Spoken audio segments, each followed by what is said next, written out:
बाल दिवस, जिसे हर साल देश में हर्षोल्लास के साथ मनाया जाता है। और इस दिन को मनाने के साथ साथ याद किया जाता है देश के प्रथम प्रधानमंत्री जवाहरलाल नेहरू को, क्योंकि इसी दिन पंडित नेहरू का जन्म 1889 में इलाहाबाद में हुआ था। जवाहरलाल नेहरू को बच्चों से बेहद लगाव था। वे अपना ज्यादातर समय बच्चों के साथ खेलने और उनसे बातें करने में बिताना पसंद करते थे। वे स्वयं कहते थे कि उन्हें बड़ों से ज्यादा बच्चों के लिए समय निकालना पसंद है।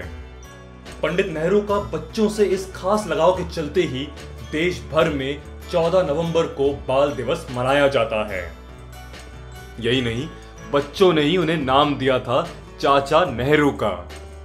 जवाहरलाल नेहरू बच्चों को गुलाब के फूल की तरह बेहद कीमती समझते थे। उनका मानना था कि आज के बच्चे ही कल का भारत हैं और हम इन बच्चों को किस तरह पालते पोसते हैं, यही हमारे देश का भविष्य तय करता है। पंडित नेहरू बचपन में खुद भी एक पढ़ने लिखने वाले होशियार बच्चे थे। चूंकि पिता बड़े ओहदे के वकील थे और किसी तरफ से पैसे की कमी नहीं थी, इसी कारण 15 साल के नेहरू को इंग्लैंड में पढ़ने के लिए भेजा गया था, जहां पहले इन्होंने हैरो स्कूल में पढ़ाई की। यहां से पढ़ने के बाद नेहरू ने कैम्ब्रिज के ट्रिनिटी कॉलेज से नेचुरल साइंस की पढ़ाई पूरी की और लंदन में इन्होंने वकालत को पढ़ा। 1912 में जवाहरलाल नेहरू भारत वापस आए और 1919 में ये महात्मा गांधी से प्रभावित होकर स्वतंत्रता संग्राम में शामिल हुए थे और इसी के चलते वे कई बार जेल भी गए।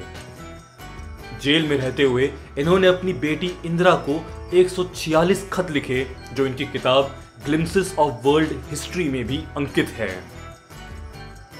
देश के विकास और निर्माण के लिए किए गए कार्यों के लिए पंडित जवाहरलाल नेहरू को देश के सर्वोच्च नागरिक सम्मान भारत रत्न से 1955 में सम्मानित किया गया था।